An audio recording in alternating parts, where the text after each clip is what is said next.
right. It's Friday. So you know what that means. Let's welcome tonight's guest. He's here on a day pass from the halfway house. Founder of the LoftusParty.com, Michael Loftus. She's my third favorite Charlie after Chaplin and Horse. Outkick host Charlie Arnold. She loves pranks, giving thanks, and getting restraining orders because of your cousin Hank. New York Times bestselling author and Fox News contributor, Ketchup.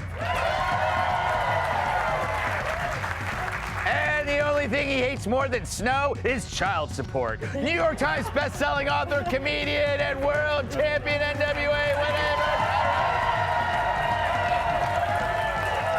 All right. This audience is out of control. But before we get to some news stories, let's do this. Greg's Leftovers. Yeah. You know it. It's where I read the jokes we didn't use this week. That's why they're called Leftovers. And as always, it's my first time reading them. So if they suck, we'll take Joe Mackey on a helicopter ride and drop him into a volcano. All right, Southwest Airlines is being praised by plus-size travelers that allow overweight customers a free extra seat as an in-flight meal. IKEA is holding a holiday contest where they will give away 30 giant meatballs the size of a turkey. It weighs 10 pounds and takes 4 to 6 weeks to assemble.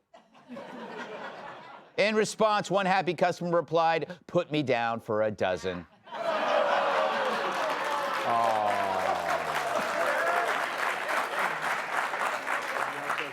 In a recent TV interview, Hugh Grant said he won't do rom-coms anymore, claiming he's too old and fat and ugly. Nonsense. He just needs to be paired with the right co-star. Photos show sparse attendance for a Dylan Mulvaney event at Penn State. Apparently, ticket sales suffered when students realized it was for Dylan Mulvaney. Students are calling Hillary Clinton's Columbia University class a huge disappointment, but it hasn't stopped Bill from holding office hours under his desk.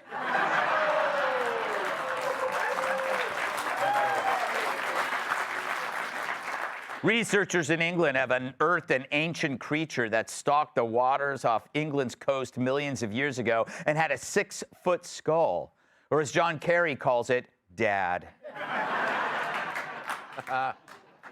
McDonald's has reintroduced McNugget Buddies, 6 collectible characters that come with your Happy Meal.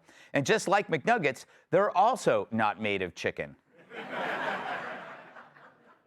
According to a story in the Bangkok Post, a local man escaped prison hours after surgery to repair his botched penis enlargement. Police say to be on the lookout for a man with a giant penis with a file in it.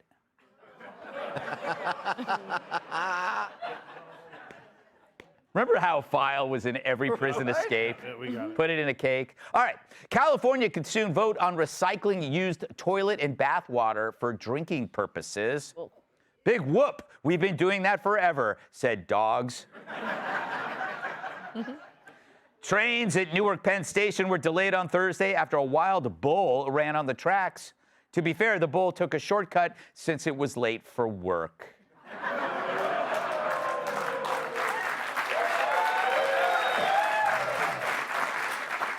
Images went viral after firefighters hoisted a cow out of a waste-filled cesspit in England. Luckily, they were able to transport it in time for work. Never gets old.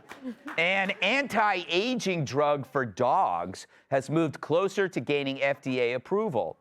Customers are already waiting in line.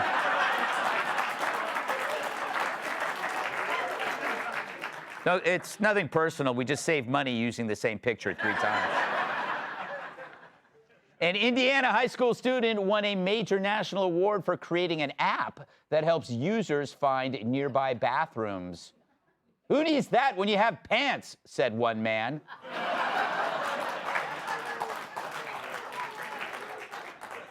A drunken Florida man was arrested after he sexually molested a manatee mannequin inside a restaurant. When asked about it, he said, "Hey, I was drunk. I didn't realize it was a mannequin." Thank you. Thank you. You should have enjoyed that more. According to Facebook, December 11th is the day that most couples break up to avoid buying Christmas gifts. You know, that reminds me, it must suck to be Jesus. I mean, having your birthday and Christmas on the same day.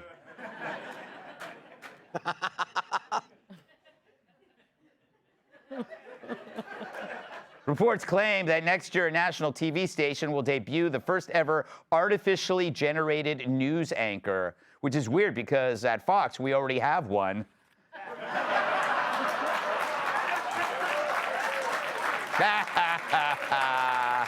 Yeah, in your face, Jesse. Finally, a new study finds that being too optimistic causes people to make poorer financial decisions.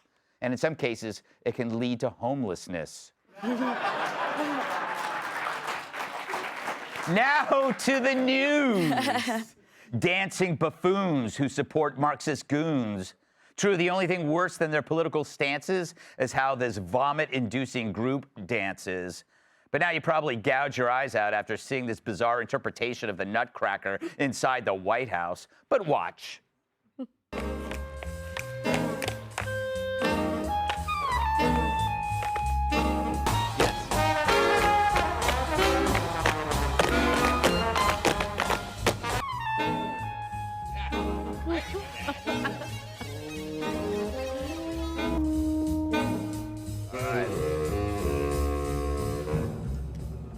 Well, at least we know all that cocaine in the West Wing has been put to good use.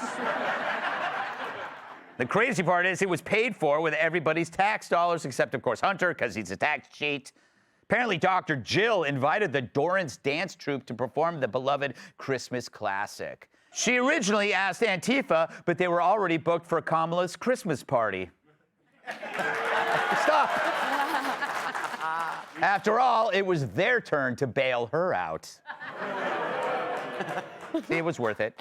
But their dance moves aren't the only thing that's nausea-inducing. Turns out the studio is anti-police and promotes Marxist organizations like BLM. Who would have thought?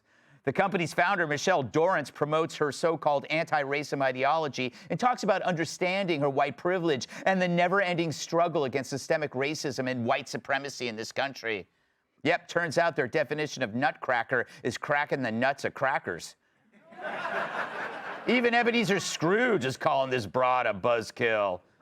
And if you check out their website, you'll find an entire page dedicated to links to banning prisons, BLM protests, and organizations that want to defund the police. And sadly, not a single kick-ass recipe for peppermint bark.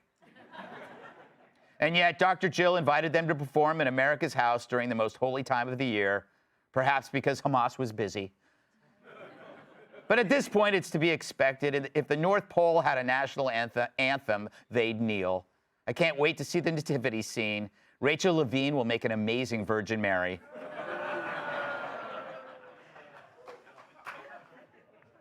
You know, Loftus, this is just too easy. It's like this whole thing was created out of a lab for Fox and Friends to go crazy. But I don't know. I mean, you're a homeless, non-binary lesbian.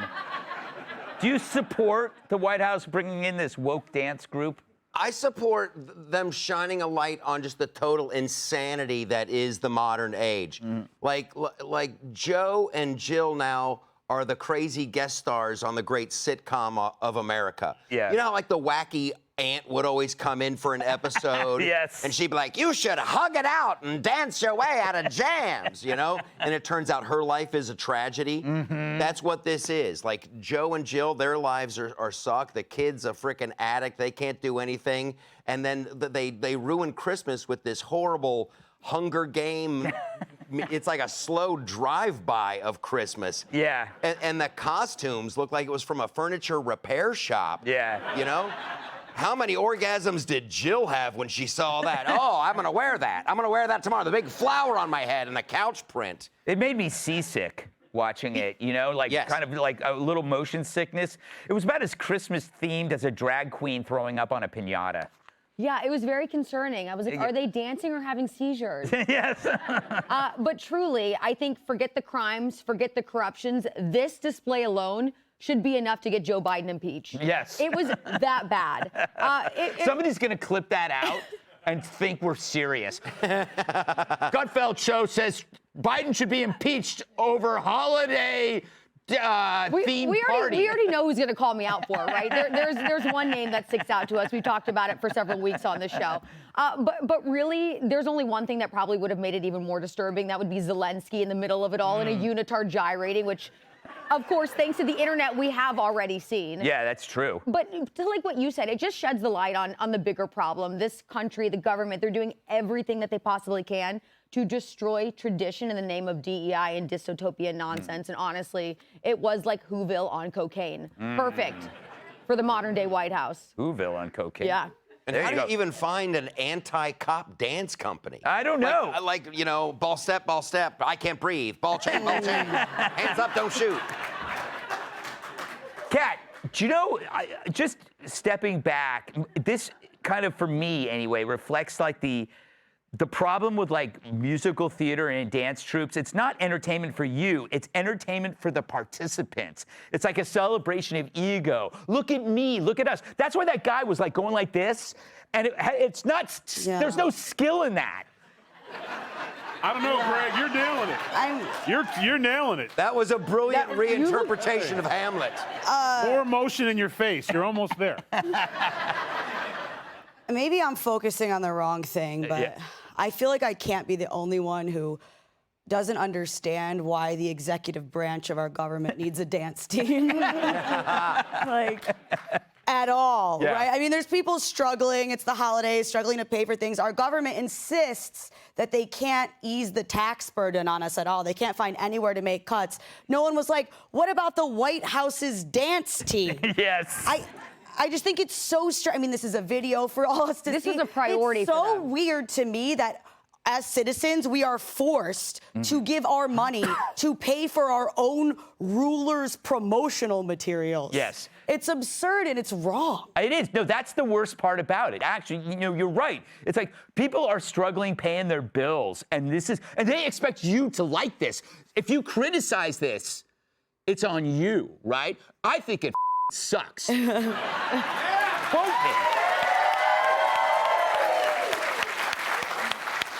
Who do you think, Tyrus, picked this? Who did the vetting? Do you think it was really Dr. Jill? No, it wasn't, Greg. You know?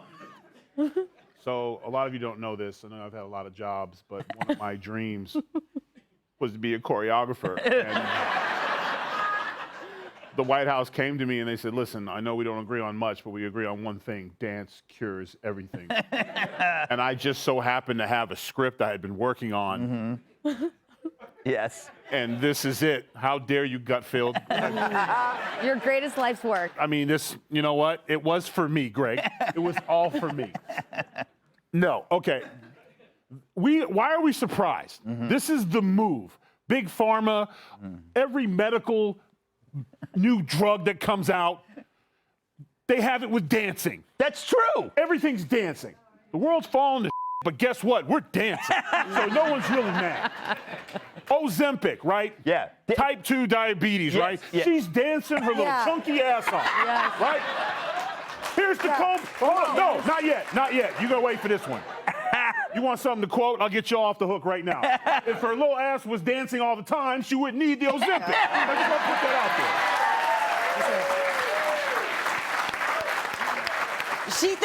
You're talking about the one who's lowering her A1C, right? Yeah. 6 outfit changes, each one gets brighter.